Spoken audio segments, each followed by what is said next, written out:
Hi, AP Calculus students. Here is the workout problems video for 3.2. I have 75, 76, 29, 31 on the board, and we are also going to do number 18, 19, and 47.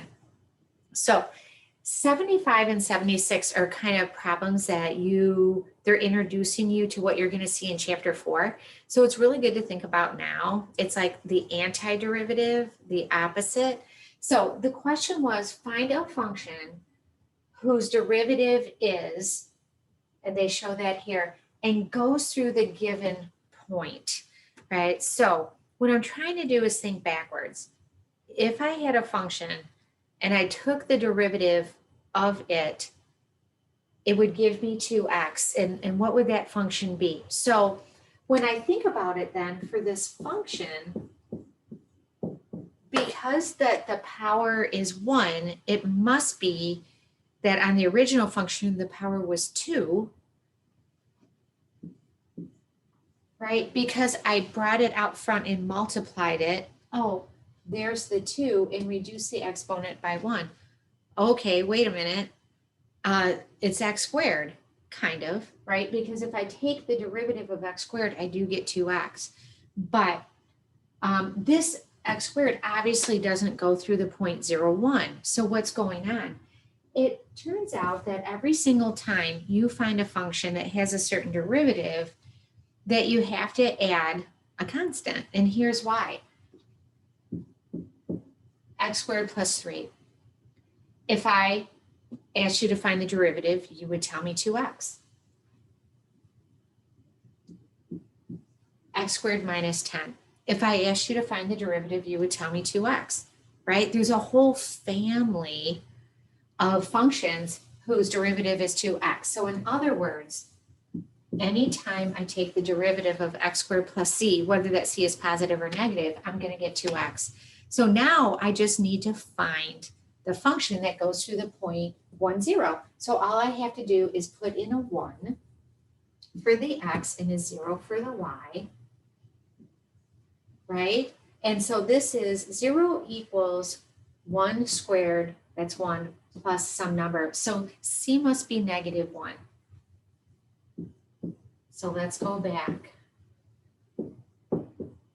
So my function must be, notice if I take the derivative of x squared minus 1, it is 2x, and it does go through the point 1, 0. So once you add that plus c to the function, that helps you find the point. Let's go over to number 76. Okay, f of x. Well, we already know the function whose derivative is 2x is x squared, right? Okay, now right here, 3. What function, when I take the derivative of it, gives me 3?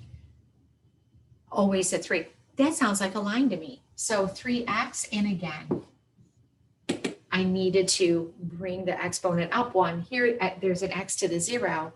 It must be x to the first. There we go. And I just check. Sure enough, when I take the derivative of 3x, I do get a 3, right, plus c. Notice when you take the derivative of this expression, you do get 2x plus 3, okay? I just need to make mine go through the point 1, 0. So let's see. Well, I'll just write underneath. 0 equals 1 plus 3, right? When I put in a 1 here and here. Okay, this must be a negative 4 then, because 1 plus 3 minus 4.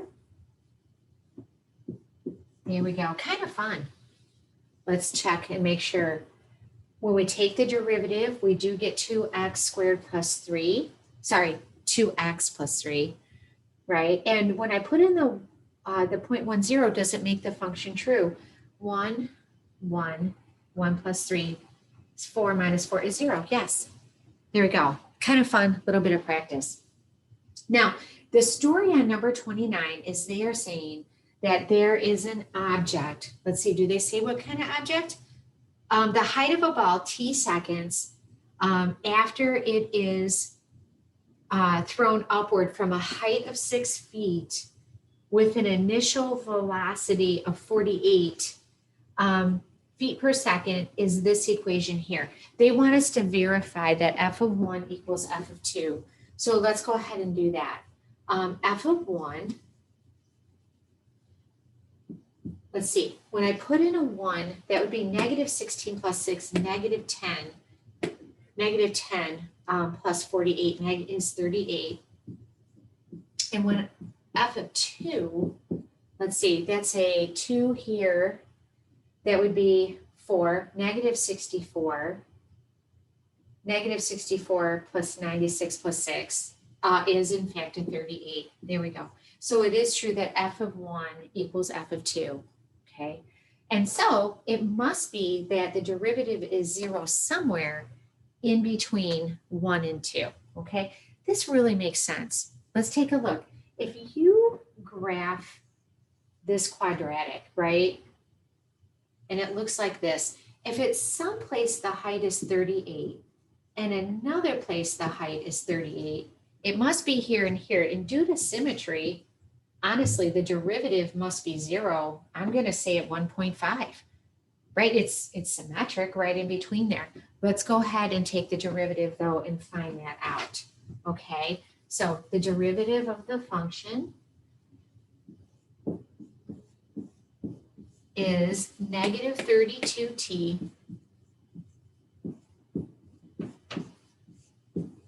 plus 48. And when I set it equal to 0, that would happen. I'm going to subtract the 48 and divide by negative 32. That in fact is a 1.5.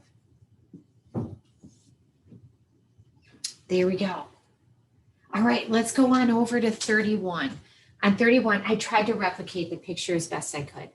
There we go. On 31, it says copy the graph. I did. Copy the graph and sketch the secant line to the graphs through these points. Okay, I'll do that in purple. So here's the secant line. Again, mine will be a little off just due to that I drew this myself. There's the secant line, right? And so that would be that slope would be the average rate of change over that interval.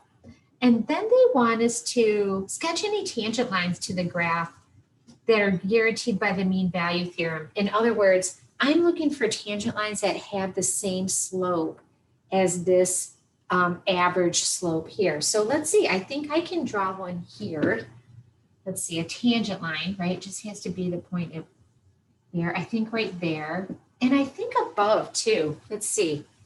I think above. So about right there.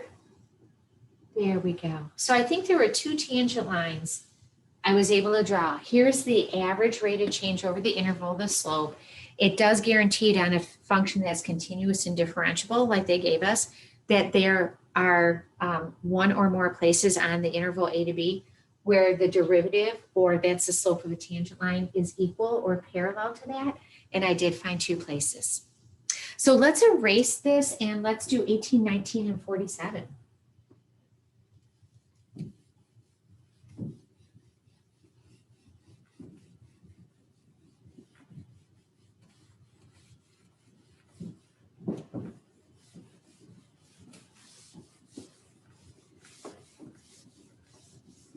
All right.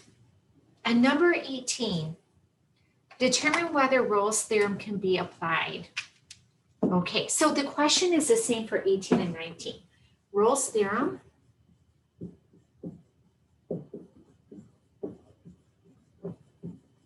So we're first going to see if it can be applied, and if it can, we're going to find the x's where the derivative is 0 on the closed interval. So on number 18, the function they give you, f of x, equals x squared minus 1 over x on the closed interval from -1 to 1. Okay, this function needs to be continuous and differentiable on the closed interval. It is not. This function is not continuous at x equals 0. 0 is in between -1 and 1. No, we cannot apply Rolle's theorem here. Number 19,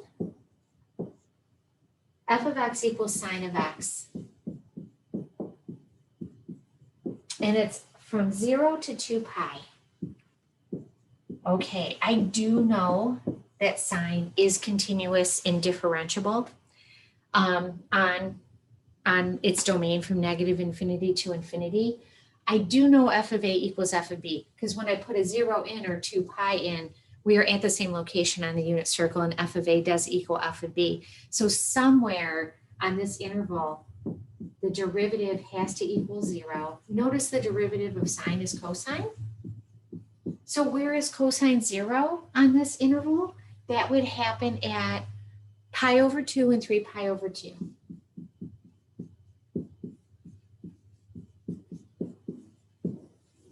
There you go. There's 18 and 19, and let's do number 47.